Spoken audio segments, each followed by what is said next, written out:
Hello, and welcome to Probability and Probability Models. My name is Tuesday Johnson. Here's an introduction to concept with applications. So, probability model, definition and formula, let's start there. A probability model for a particular experiment is a probability distribution that calculates the theoretical probability, or the mathematical expectations of the experiment. In an experiment where all outcomes are equally likely, we model the experiment by taking the probability of E to be the number of ways the event E can happen divided by the number in the sample space. If we do our experimental repetitions enough, right, we flip a coin enough times, the relative frequency should approach this probability model. This is called the law of large numbers and is a great little experiment to do sometime. Alright, so while playing D&D with the Hellfire Club of Stranger Things, Dungeon Master Eddie uses a weighted dodecahedral die.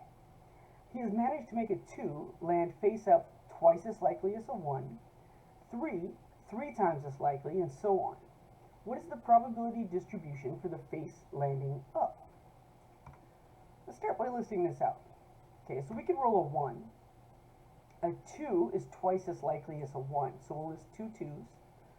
3 is 3 times as likely, 4 is 4 times as likely, 5 is 5 times as likely, and so on until 12 is 12 times as likely. Eddie's rocking some weighted die here. So how many numbers are there, right? I don't want to add up the value of this whole thing. I just want to know how many numbers I have listed. Well, there's this guy named Gauss, Carl Friedrich Gauss. In the 1700s, he developed a formula that said this will be 12 times 13 divided by 2. And if you want to know more about that formula, I encourage you to take number theory or any other higher math class, especially history of math. There are 78 different numbers if we were to write them all out. And you can test me, you can write them all out and then count them if you'd like to. So if we have 78 total, we can write down the number on the dodecahedral die and we can calculate its probability. 1 has a 1 out of 78 items listed. There are 2 2s out of the 78 numbers, and so on. And with that, we can find our probability distribution.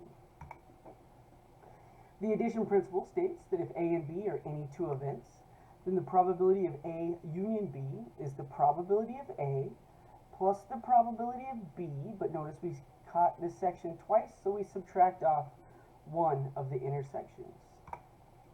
If A and B are mutually exclusive, then the probability of the union is just probability of A plus probability of B because there's no overlap that we counted twice.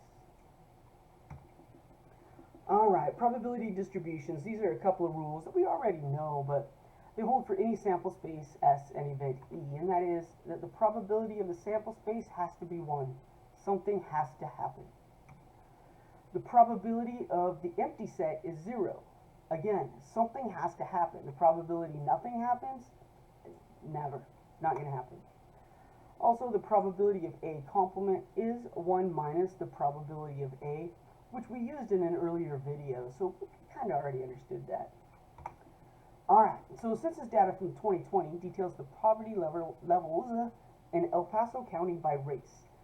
This was not the entire makeup of El Paso County. I took just a certain sections of the population to create the table. This is not complete.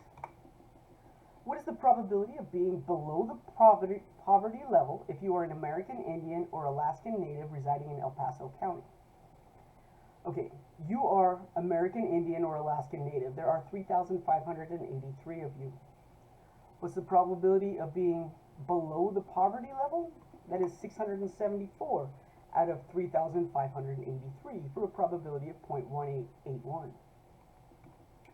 What's the probability of being Hispanic in El Paso County? Again, this is just with the data given to us.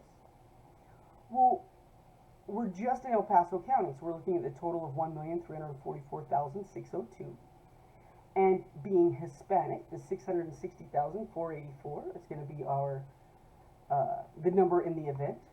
So the probability is 0.4912, as it turns out, using this data. Lastly, what's the probability that someone at or above the poverty level is black or African American? we're at or above the poverty level. So I'm only looking at this top line. There are 1,002,553 total. How many of those are black or African American? That's 20,781. So you can't just make fractions based on numbers. You have to know where you're starting, what you're considering, and go from there. My dogs got to say hey. Thanks for listening. I will talk to you soon.